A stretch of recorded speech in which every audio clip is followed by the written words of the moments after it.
summer of 2010, the Chicago Tribune ran a story about Jose Ramos. Jose came to Chicago from Central America 9 years earlier, chasing the American dream. Jose worked hard, very hard, to support his wife and 5 children back in El Salvador.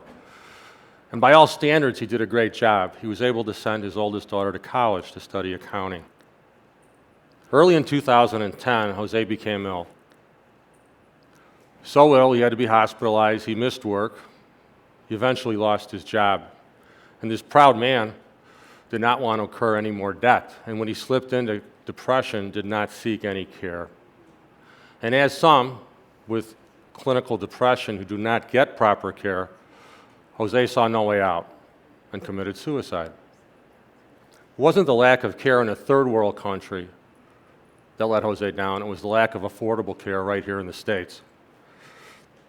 As much as we've looked at the need in this area, we formed a non-for-profit called the Cure Network to help people meet these needs, like Jose. The need is great. As much and proud as we are of the over $3 million in care we've given away, we haven't even scratched the surface.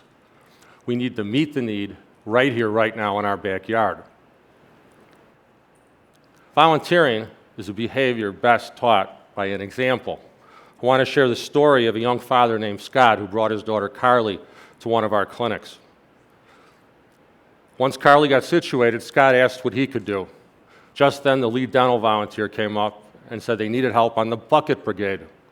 And without asking what that meant, Scott was off to help for the day in the dental clinic.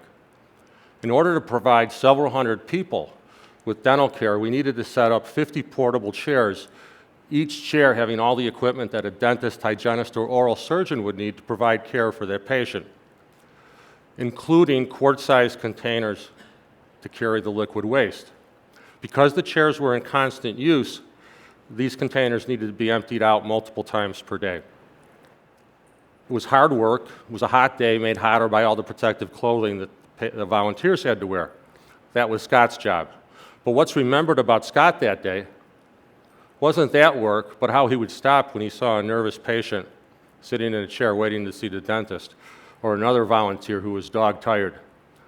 He would stop and whisper something to them and leave everybody he touched with a smile.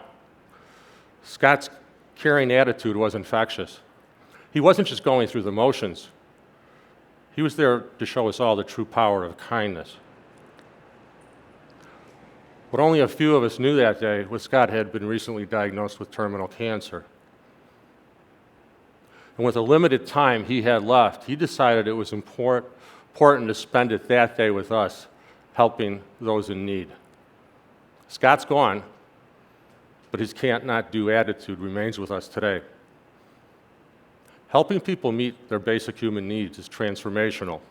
Yes, you feel good about what you're doing, but it's more than that. The people you are volunteering with are changed, and witnessing that is inspirational, but it's even more. The people you are helping are changed as well, and therein lies the real magic of what you're doing. I'll tell you the story of a girl named Pat who came to our clinic in the hopes of seeing a dentist. We had a first-come, first-served policy. Pat got there early, but by the time she got to the front of the line, all the dental spots for the day were given out. She was told she'd have to come back the next day if she wanted to see the dentist. Without a hint of disappointment, Pat said, "Well, I'm here. Can I volunteer?" She was sent in to the registration desk, given a t-shirt, a cup of coffee, and sent down to medical triage. Now, we didn't assume that our patients could read or write, and to preserve their dignity, we actually had volunteers read the questions and scribe the answers so we could provide care for them. That was Pat's job.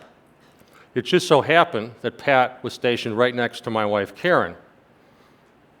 And when Karen heard that Pat had come that day in the hopes of seeing the dentist and then decided to volunteer when she was turned away, she was moved. And she asked if there was a way we could squeeze Pat into the dental clinic anyway. Pat politely said, "Please don't do that.